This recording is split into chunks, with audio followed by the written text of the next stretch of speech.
Hi, I'm Rebecca Rubin Damari. I'm the Director of Research at the National Foreign Language Center, and I'm one of the co-directors of PEARLL.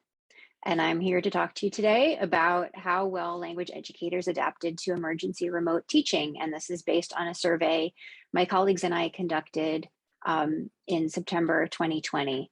And I'd like to acknowledge my colleagues and collaborators, Lana Cook and Katie Palupa, who worked with me on this project. First, I'd like to talk a little bit about PEARLL for anyone who might not be familiar with it.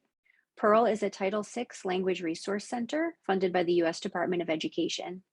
Language resource centers serve as resources for improving the nation's capacity for teaching and learning foreign languages.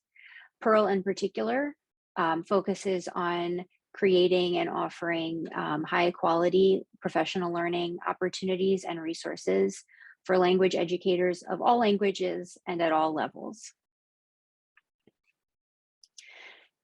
Now I'll turn to some of the previous research that's been done on emergency remote teaching during the pandemic.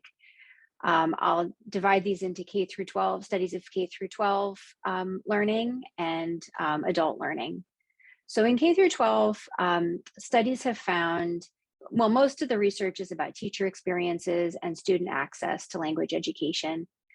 Research has found that language teachers face additional challenges in remote teaching compared to teachers of other subjects because language education is so interactive and it's so important for students to interact with each other and with the teacher in a language classroom. And that's more difficult to achieve in an online setting, especially when that's an unfamiliar setting to the educator and or the students.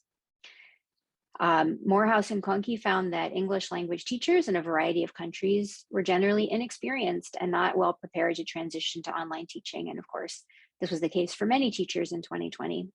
One study found that only 8.5% of teachers reported that the techniques and tasks that they used in their remote teaching during the pandemic were as effective as pre-pandemic teaching.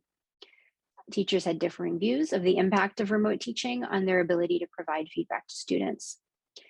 In England, 62% of secondary schools reported a big negative impact on language learning during the first national lockdown there. And this big negative impact was holistic and not based as much on assessments.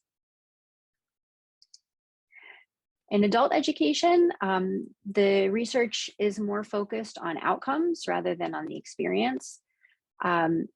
Kittle et al. Found challenges for language instructors ranging from classroom management to technology to keeping learners engaged to selecting materials even. There's an interesting study out of the University of Wisconsin where they looked at their summer intensive programs in less commonly taught languages. And they found no significant difference in the pre-program to post-program OPI change or growth between face-to-face instruction in 2018-19 and online instruction in 2020 and 21. There's some research out of the US State Department showing that students who were trained online were similarly prepared for their roles as those who were trained in face-to-face classes in previous years. And that's based on reports from the students themselves and from their supervisors in the field after they finished their course. There's also some research on training needs for teachers. Some of the identified needs have been, of course, in the digital and technology realm in terms of how to do things with the technology that's needed in remote teaching. Pedagogical model strategies and principles, and of course, how to foster a sense of belonging and foster class dynamics and group cohesion in classes.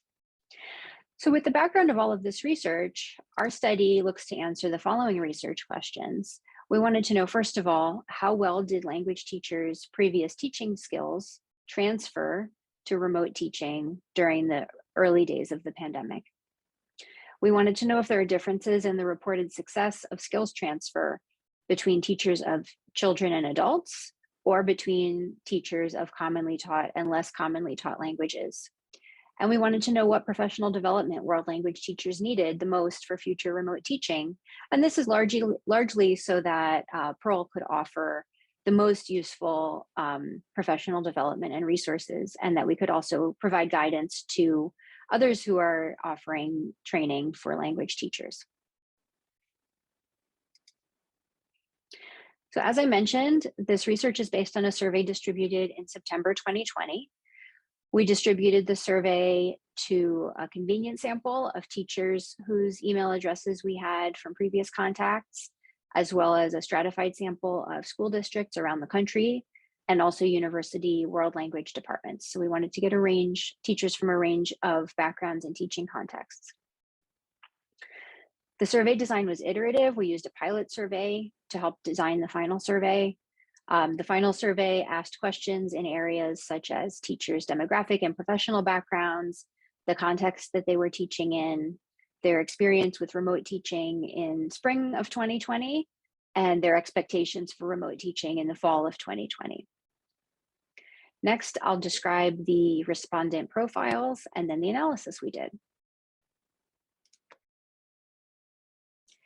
Now, who did we hear from in response to this survey? We received responses from 246 teachers in 39 states. We excluded responses from ESL teachers and teachers who did not teach a language course during the period of interest. And after those exclusions, 173 responses remained. About 2/3 of the responses came from teachers of commonly taught languages, and those are defined as French, German, and Spanish in the US. The other third of the responses came from teachers of a variety of less commonly taught languages. The teachers taught in a variety of contexts, with most teachers teaching in middle school, high school, or post-secondary. 79% taught children in pre-K through 12th grade, and 21% taught adults. This slide also shows experience levels. You can see that at all levels and for both commonly taught and less commonly taught languages, the majority of teachers who responded to the survey had at least 10 years of teaching experience. Since we're going to be looking at outcomes by student age and by whether the teachers taught a commonly taught or less commonly taught language, I want to look at the distribution of these languages by student age. So you can see that the responses from instructors of adults were pretty evenly divided between commonly taught and less commonly taught languages.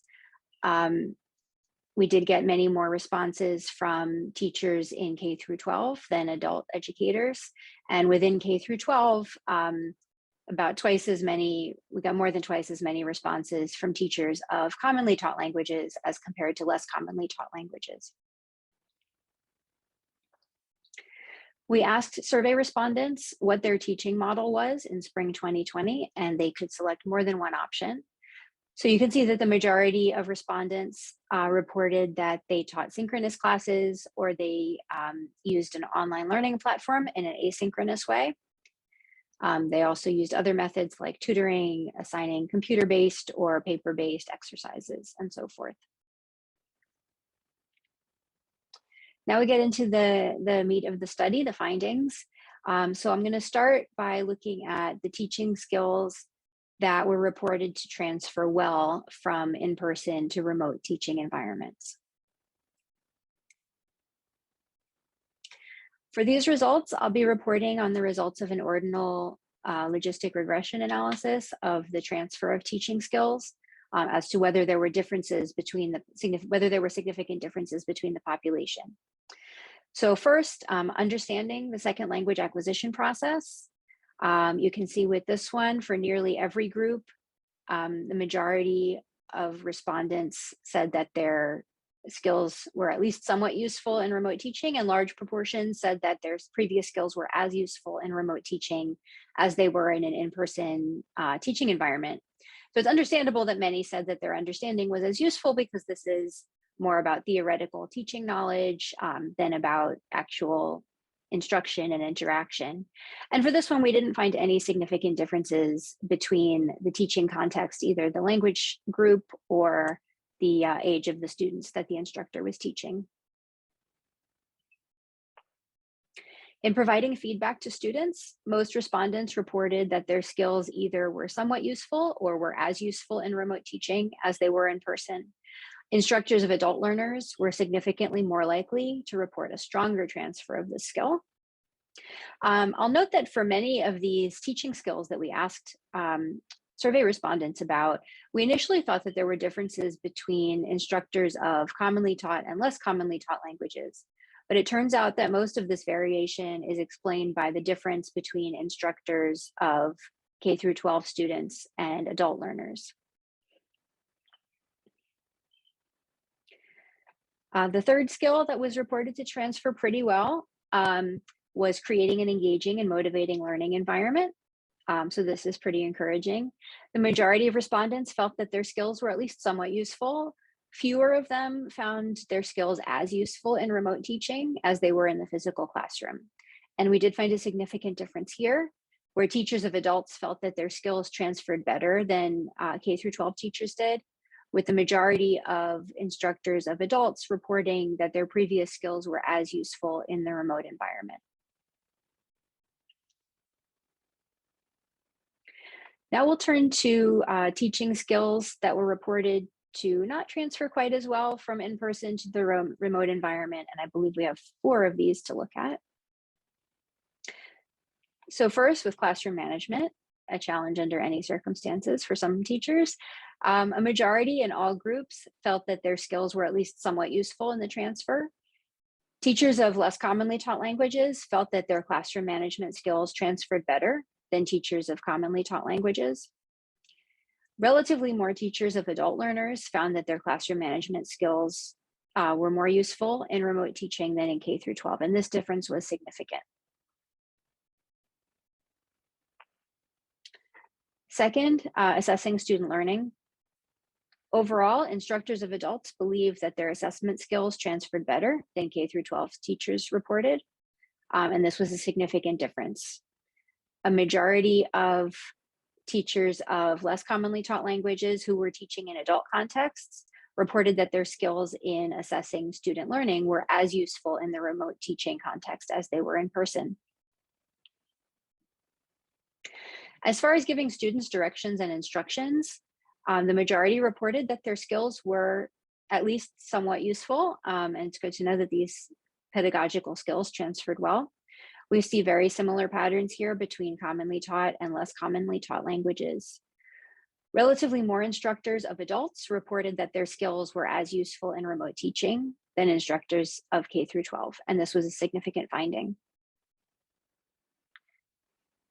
Finally, adapting instruction to student backgrounds.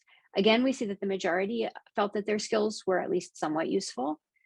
There's a significant difference here, with 1 instructor of adults reporting that their skills didn't transfer well, while nearly a quarter of K through 12 teachers reported that their skills didn't transfer well to remote teaching. Now I'll summarize and discuss the results. Starting with a list of the skills that we just looked at, and these are presented here in roughly decreasing order of the successive skills transfer. So starting with understanding the process of second language acquisition, which transferred pretty well, as well as providing feedback, all the way down to adapting instruction to student backgrounds, which didn't transfer as well for as many teachers. Creating an engaging and motivating learning environment is pretty high on the list. It's above the midpoint. But we'll see in a minute that that was also one of the top needs reported for PD for remote teaching.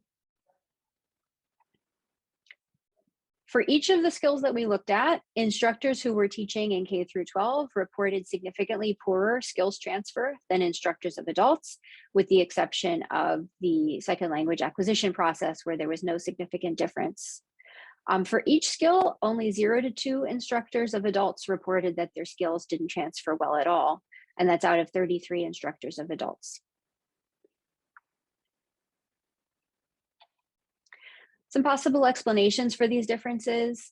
It may be that K through 12 teachers, pre-K through 12 teachers may be more dependent on textbooks and school sanctioned curriculum. Adult students may be more motivated than K through 12 students. Teachers of adults may also have more experience with online teaching, which we actually found in the survey itself, and I'll share that data now. So we asked teachers what their experience was with remote teaching before spring 2020.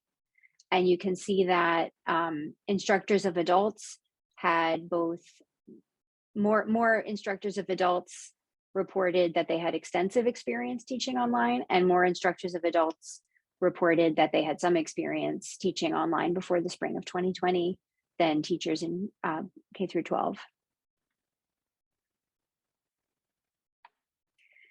We asked teachers what they needed the most in terms of future PD to help them with adapting to teaching in a remote environment. The needs were generally similar between K through 12 teachers and adult educators, with K through 12 educators more concerned about assessment and teaching in hybrid environments than adult educators were. And adult educators were mostly concerned about keeping students engaged and fostering interpersonal communication. And I'll just read these through since the labels got truncated. So from left to right, these are keeping students engaged in the target language, fostering interpersonal communication skills in remote learning, assessment in remote teaching environments, ensuring that students ensuring that students produce original work, for example, preventing the use of online translators, synchronous, that is live remote classroom management, teaching in a hybrid environment where some students are in the classroom and some students watch online, or students spend some days in school and some days learning remotely. Lesson scaffolding in remote teaching, selecting and utilizing remote teaching tools, giving feedback in remote teaching, selecting learning targets for remote teaching, assigning independent student work, identifying course objectives for remote teaching, and other. We have some recommendations based on the findings of the survey. We have recommendations both for schools and for future research. So starting with recommendations for schools, we recommend integrating technology into everyday instruction so that teachers and students can become more familiar with the types of technology that might need to be used if there's a move in the future toward more remote or hybrid teaching. Providing opportunities to observe effective remote teaching. It's much easier for teachers to engage in effective remote teaching themselves if they see examples of what that looks like.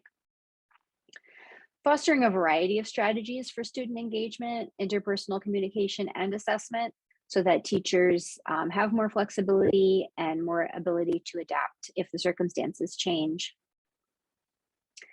On the research side, there's plenty of research remaining to be done in this area. These are a few questions that we've highlighted.